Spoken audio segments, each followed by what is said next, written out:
Hi, everybody. Welcome to English Digest. I'm Tom. Hi, I'm Stephanie. It's our literature unit today, and today we're going to be talking about an actual play.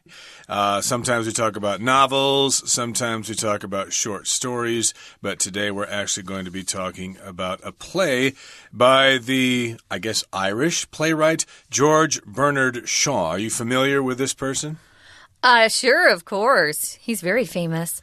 But this play we're going to be talking about was later turned into a movie, which is very famous. I bet our listeners have heard of it. My Fair Lady with Audrey Hepburn, who is so beautiful. Yep. So we're going to talk about the first form this came in was actually a play that Shaw wrote. He wrote a lot of plays, actually. Seen a couple of them. One of his plays actually turned into an opera that I sang in. So he is really fascinating, and I love this particular story. Okay, so let's get to it. In the first day, of course, we're going to summarize the play, Pygmalion. And in the second day, we'll talk about the author. And in the third day, we'll return to the play and talk about some themes and ideas. But hey, let's get going. Let's summarize the play right now.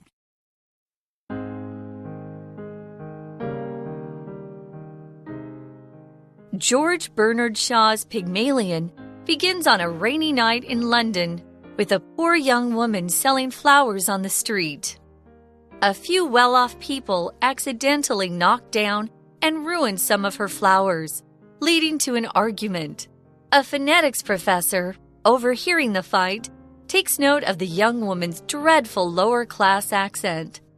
The professor, Henry Higgins, makes a wager with Colonel Pickering, an expert in Indian dialects, and bets that he can train the flower seller to speak like a duchess in 3 months. Higgins offers his services to the flower seller, Eliza Doolittle, and she accepts, as she hopes to better her career prospects. Pickering agrees to pay for the costs of the challenge if Higgins can pass her off as a duchess. After a few months of practicing, Eliza is taken to a party at Higgins's mother's home. While Eliza's upper-class accent is flawless, she scandalizes the high society guests by discussing inappropriate topics. What's more, Mrs. Higgins scolds Higgins and Pickering for lacking the foresight to consider what will become of Eliza after the experiment is over. Sometime later, Eliza, Higgins, and Pickering return home after successfully presenting Eliza as a duchess at an ambassador's garden party. Higgins and Pickering can't stop congratulating each other, but Eliza is furious. Her transformation has left her hovering between the two worlds of low and high society. Higgins suggests that she marry a wealthy man, but she is insulted by the idea and flees. Higgins tries to convince Eliza to come back to live with him and Pickering. But determined to have her independence, Eliza bids a final farewell to Higgins.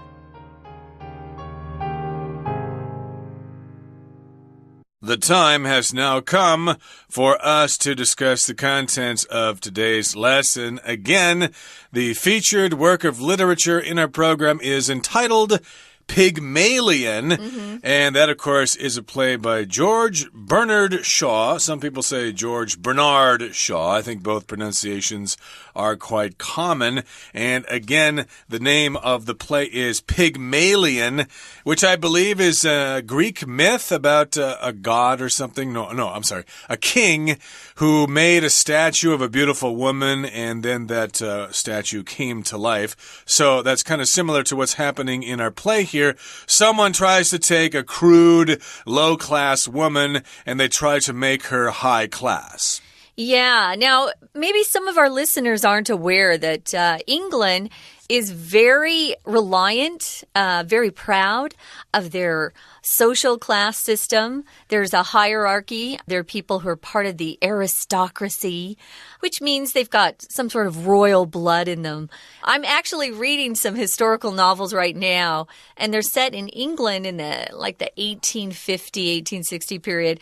And you could be making lots of money and be really wealthy, but if you weren't born into the aristocracy, you weren't invited to the same parties. That's why a lot of people actually immigrated to America, where we don't have these social classes, and you can actually go from being very poor to very wealthy very quickly. It doesn't matter if you were born to the right parents, or if you're a duke or duchess or an earl. There's an earl and a countess. Those are parts of the aristocracy. So when we talk about these social classes, they were very, very important in England. Not so much in France. They didn't have this, and neither did the Germans. England, though, loved their aristocracy. They did, and they still do to a certain extent. Yeah. I don't really see much of an aristocracy here in Taiwan. You all seem pretty much part of the same social class. The only difference is whether you're rich or poor. The money and maybe education.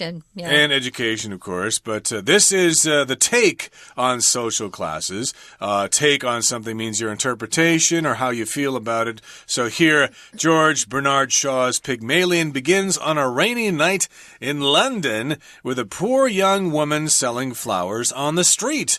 Okay, this reminds me, of course, sometimes on a rainy night in Taipei when you're at a stoplight and some lady in one of those bamboo leaf hats comes up to your window and tries to sell you those kind of scented flowers or something. Yeah. So maybe it's something similar to that. This is a poor young woman selling flowers on the street, trying to make a little money.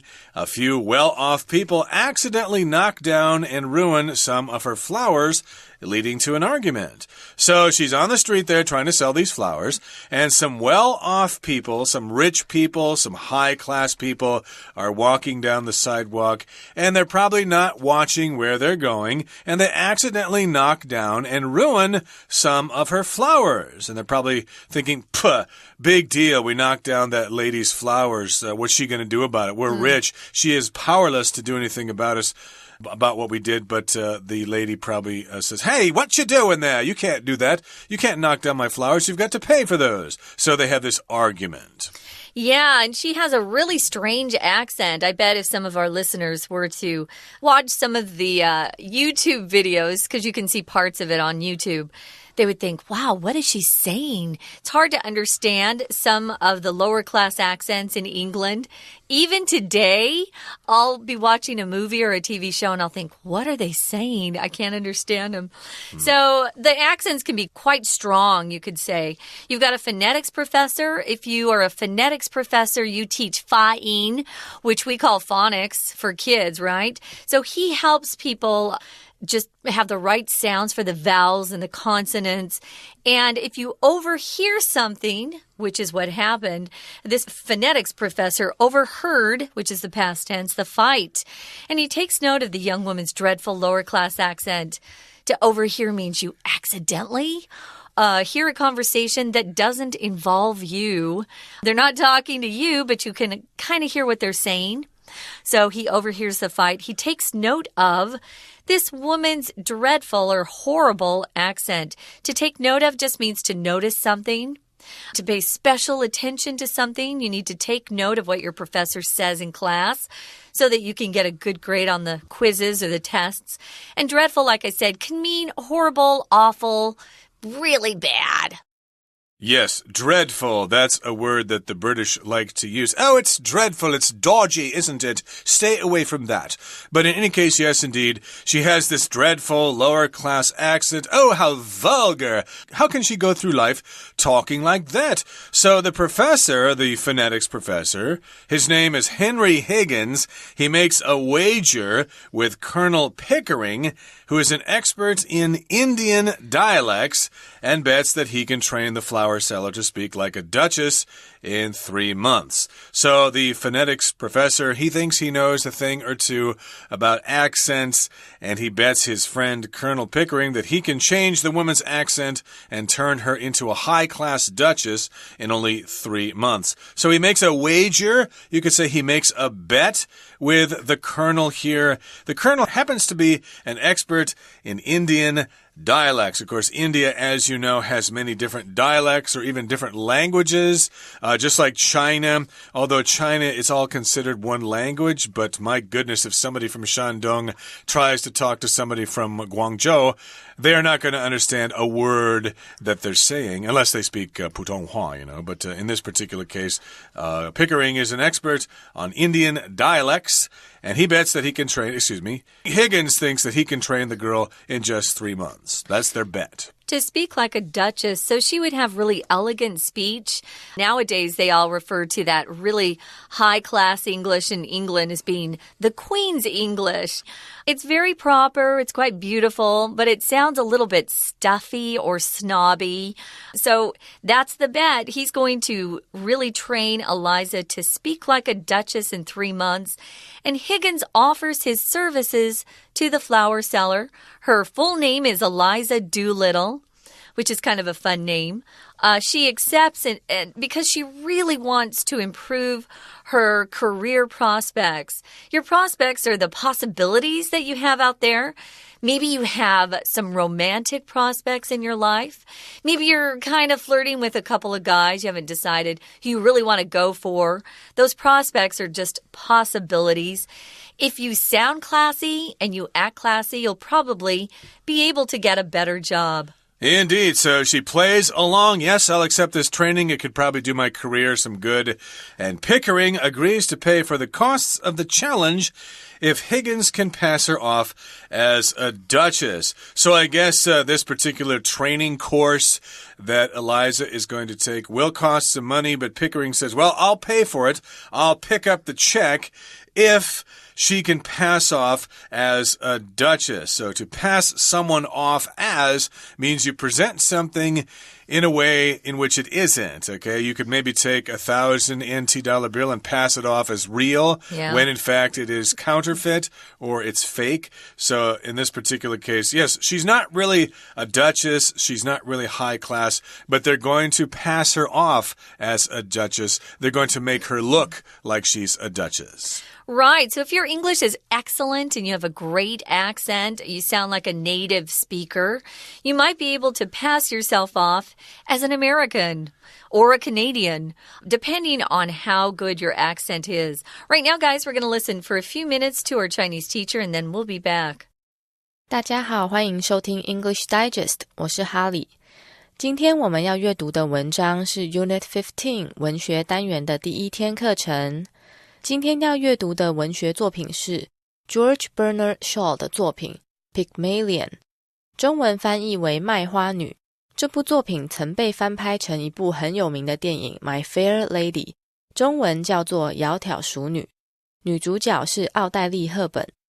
首先我们看到文章的标题 Pygmalion's Take on Social Class Through Speech， 标题中的 take 不是动词而是名词。Somebody's take on something 就是指 somebody's attitude or opinion about a situation， 也就是某人对某事的态度或看法。例如 What's your take on the death penalty？ 你对死刑的看法为何？另外 take 当名词也有电影或电视拍摄的镜头画面的意思。It took the director 20 takes to get this scene right。导演拍了20次才将这场景拍好。全文的第一句 George Bernard Shaw's Pygmalion begins on a rainy night in London with a poor young woman selling flowers on the street。 萧伯纳的卖花女从一名贫穷的年轻女子在雨夜的伦敦街上卖花开始。介系词 with 有随着有的意思，用来表示一种附带的状态，其后接一个名词，然后接 VING 表示主动， VPP 表示被动，或接一个形容词。例如 Elliot was crying hard with tears rolling down his cheeks。艾略特正在痛哭，眼泪从他的脸颊流下。眼泪从脸颊流下是主动语态，所以动词 roll 变成 VING rolling。我们再举一个例子 Peter looked angry with his arms folded across his chest. 彼得看起来很生气，他的手臂交叉在胸前。手臂是被交叉在胸前，是被动语态，所以动词 fold 变成 VPP folded。我们再看一个例句 Kevin stood staring at me with his eyes wide open. 凯文站着瞪着我，他的眼睛张得大大的。要注意的是，本句的 open 不是动词，是形容词，所以不做任何改变，不会变成 opening 或 opened。我们接着看到第一段的倒数第二句，这一句里有一个名词 prospect， 有几个常见的意思。第一个是前景，横用复数表示，例如 After getting a promotion, my colleague felt her career prospects were brightening. 我的同事在被升迁后觉得自己的事业前景看好。第二个意思是可能性，例如 After diagnosing Paul with a serious disease, the doctor told him that there was little prospect of recovery. 在诊断保罗有严重疾病后，医生告诉保罗他康复的可能性很小。We're going to take a quick break. Stay tuned. We'll be right back.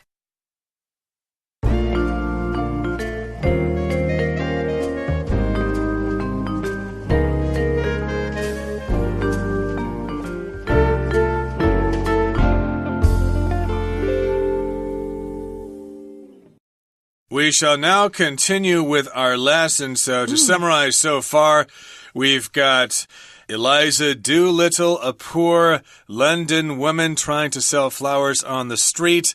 Someone knocks into her. They have an argument, and the argument is overheard by the phonetics professor, Mr. Higgins there, and he has a bet with his friend Colonel Pickering that he can make her sound like a duchess. So it's I guess it's a play all about phonetics and speech therapy and stuff like that, which probably has something to do with our program here. Of course, all of you are learning English, trying to improve your pronunciation, but we would never call your accent dreadful. Okay, that's extremely rude of us.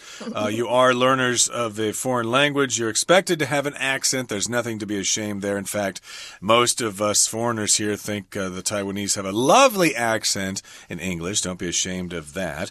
Although I guess they kind of hate our Chinese accent, but that's another topic. But let's continue with the lesson in the next paragraph here. It says, after a few months of practicing, Eliza is taken to a party at Higgins' mother's home. Okay, so Eliza is receiving training in phonetics now. She's trying to speak the Queen's English as opposed to the dreadful Cockney that she speaks on the streets of London. So she's been practicing for a couple of months, and then she's taken to a party. I guess they're going to try to pass her off as a duchess. Now, while Eliza's upper-class accent is flawless, meaning no errors, if you have something that you're describing as being flawless, it's perfect. Maybe you have flawless skin, or maybe the report you wrote and turned in got an A+ because it was flawless. It had no errors. Her accent is being described as flawless. It's perfect. You can't hear any of her old Cockney accent at all. Even though this is true, she scandalizes the high society guests by discussing inappropriate topics. So I guess she brings up things that she's used to talking about with her Cockney friends, but that shouldn't be talked about at really high-class parties. What's more, Mrs. Higgins scolds Higgins, her son, and Pickering, his friend, for lacking the foresight to consider what will become of Eliza after their dumb experiment is over. You know, they brought her into another society, a different class, a social class, and now she's kind of doesn't fit into the lower class that she grew up in. So the mother is actually quite wise to have thought about that. If you scold somebody, you You kind of ma 他们. That's the easiest way to say. Yeah. Scold, you kind of, tell them what they've done wrong, and you get after them. A lot of parents will scold their children. Usually, as an adult, you aren't scolded. It's a word we use more with kids. But because Higgins has done something so inappropriate and selfish, he didn't really think about Eliza at all. He's doing this challenge to amuse himself. He doesn't care about this girl. But his mother does, and that's why she scolds him as if he's still a 7-year-old boy. And he's a professor. He's only concerned about phonetics. He probably didn't think at all about the content of her speech and how she should behave at a high-class party. So he did not take that into consideration. Or perhaps he did, but he didn't care. He didn't care about this low-class woman. He thought it was probably funny. Look at, she's talking about subjects that are not supposed to be discussed, and she's getting in trouble. Isn't that great? It's wonderful. Aren't I cool? Yeah. So, yes, he did not have that foresight to consider what would become of Eliza after the experiment is over. He's only concerned about winning the bet, and once the bet is over, he's going to forget that Eliza ever existed. Now, moving on to the next paragraph here. Sometime later, Eliza, Higgins, and Pickering return home after successfully presenting Eliza as a duchess at an ambassador's garden party. So they went to some other kind of party, a garden party. I think in England they refer to a yard as a garden. In America, if you have a space with grass in front of your house or in back of your house, that is a yard. But in England, they'll call that a garden, whether it has grass or plants or whatever. So I guess this is an outdoor party, a garden party. And it's an ambassador's garden party. An ambassador is just a representative of another country. Of course, here in Taiwan, there are diplomatic relations with a handful of countries. And if you have diplomatic relations with another country, then you exchange ambassadors. That's right. So there they are at that garden party, which is kind of interesting. And she does successfully pass herself off as a duchess. Every time I think of this play, I always imagine, of course, Audrey Hepburn in the role, and she's so beautiful. I would think she's a duchess too. She was very, very elegant. Well, Higgins and Pickering can't stop congratulating each other. But Eliza is furious. If you congratulate somebody, you say, oh, hey, great job. I heard you just got a promotion. Good for you. Remember, when you use this word congratulation, which is the noun form, you always have to put an S on it. I've seen people sometimes leave the S off, like congratulation. No. It's always plural. Here, we're using the verb form of that word, congratulate, to congratulate somebody. But Eliza doesn't really appreciate their congratulations. She's furious or very, very angry. Her transformation has left her hovering between the two worlds of low and high society. If you are transforming yourself, you can talk about it in the noun form by saying transformation. You're changing yourself completely. So she really is a completely different girl. If you see her at the beginning, she's got dirt on her face. She has that Cockney accent. She's still pretty, let's be honest. But the transformation has put her in very elegant clothing. She sounds like a queen. But now she's hovering between two worlds. Remember, she no longer can feel comfortable with her low-class friends. They think she's kind of putting on airs, is what we say, acting like you're a bigger deal. You're more important than you really are. Putting on airs. A-I-R-S. Hovering just means to kind of remain in one place, but you're not moving. A lot of times you'll see hummingbirds. They're that really tiny bird that has fast wings. They can hover in the air where they're not flying and moving, but they're just hanging in the air. That's hovering. Or those drone cameras kind of hover in the air. They float in the air. Helicopters also hover in the air. So she's kind of floating between these two worlds, as you said. She'll probably never really be accepted by high society. And then the low society thinks she's being kind of snobby. So Higgins suggests that she marry a wealthy man, but she is insulted by the idea and flees. Yes, why don't you just marry a wealthy man? Well, if you were a woman in her position, you would probably feel insulted by that. And Higgins tries to convince Eliza to come back to live with him in Pickering. But determined to have her independence, Eliza bids a final farewell to Higgins. And where she goes, we don't really know. She probably goes back to the world that she's safe in. But who knows? In the end, now she has acquired some great skills of speech. Maybe she can apply for some jobs and improve her career prospects. Who knows? But in any case, that's a summary of our featured play for today. Let's wrap things up now by listening to our Chinese teacher once again. 我们接下来看到第二段的最后一句有一个动词 scold。scold 是责骂的意思。若要表示责骂某人做了某事，我们可以说 scold somebody for doing something。例如David's father scolded him for talking back to his mother. 大卫的爸爸责怪他跟妈妈顶嘴。Scold 的名词为 scolding. S-C-O-L-D-I-N-G. Give somebody a scolding 就是责骂某人的意思。而 get a scolding from somebody 就是被某人责骂的意思。例如 Knowing that his son cheated on the exam.Jeff decided to give him a good scolding. 杰夫知道他儿子考试作弊后，决定狠狠斥责他一顿。我们最后看到全文的倒数第二句 Higgins suggests that she marry a wealthy man, but she is insulted by the idea and flees. 希金斯建议他和一个有钱的男人结婚，但他却被这个点子侮辱并逃跑了。不知道大家有没有注意到动词 suggest所接的 that 子句里有一个动词 marry， 此动词搭配的主词是第三人称单数 she， 却没有变成 marries， 这是因为 suggest 表建议的意思时，所接的 that 子句要用主词加 should 加原形动词， should 可以省略，也就是 that 子句里的动词都用原形动词，所以这句的 marry 前省略了 should。 我们再举一个例子The doctor suggested that the patient should come another day. 医生建议这位病人改天再来。